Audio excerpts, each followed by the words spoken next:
Bien-aimés dans le Christ, dans l'évangile de Jean, on nous présente le Christ qui pleure. On nous dit, et il pleura. Il pleure sur son ami Lazare, la perte de son ami. Ici, dans l'évangile de Luc, sur Jérusalem, on nous dit, Jésus pleura. Pourquoi pleure-t-il sur Jérusalem? Il pleure sur Jérusalem parce qu'il anticipe sa destruction. Pourquoi? Parce que la parole de Dieu, sa parole n'est pas accueillie à Jérusalem. Le Christ n'est pas accueilli à Jérusalem. On voit ici que le fait qu'il pleure, en fait, est dû à sa tristesse, à la compassion. Il est ému au plus profond de ses entrailles. Il est ému parce que son ami Lazare n'est plus de ce monde. Il est ému en pleurant sur Jérusalem parce qu'il n'est pas accueilli, parce que l'amour n'est pas accueilli, parce que la parole de Dieu n'est pas accueillie. Le Christ pleure parce que nous le rejetons.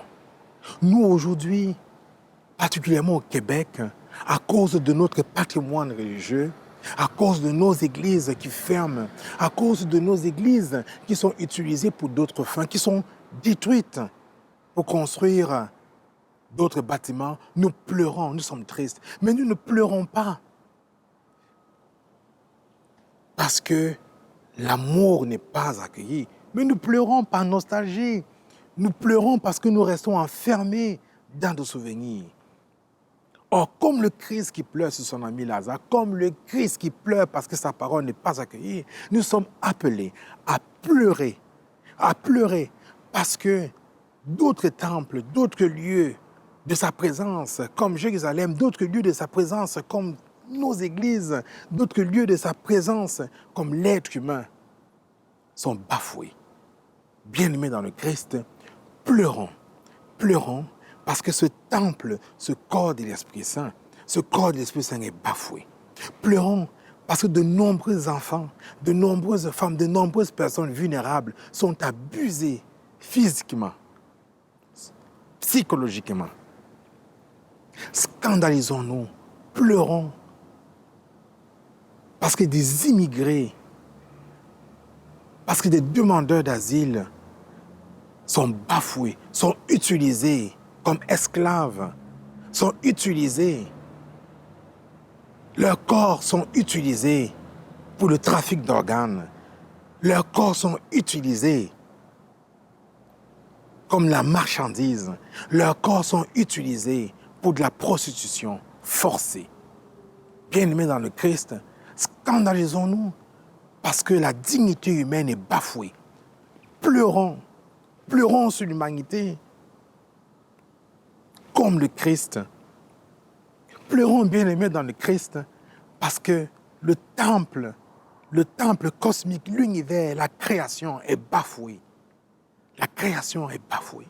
Elle est utilisée pour des intérêts personnels, pour des intérêts d'individus, pour des intérêts de groupes, pour des intérêts de lobbies. Comme le Christ, osons pleurer, osons nous laisser toucher au plus profond de nos entrailles. Osons pleurer pour tous ces temples sacrés. Nous pleurons sur la perte de notre patrimoine religieux. Nous pleurons sur le fait que nos églises sont vides, qui servent à autre chose. Nous pleurons sur nos temples.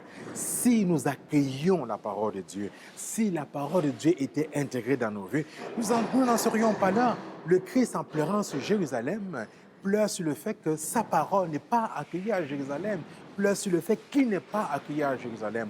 Nous faisons aujourd'hui des tapages médiatiques sur des églises comme celle-ci qui sont en train d'être perdues, qui sont en train d'être utilisées à d'autres fins.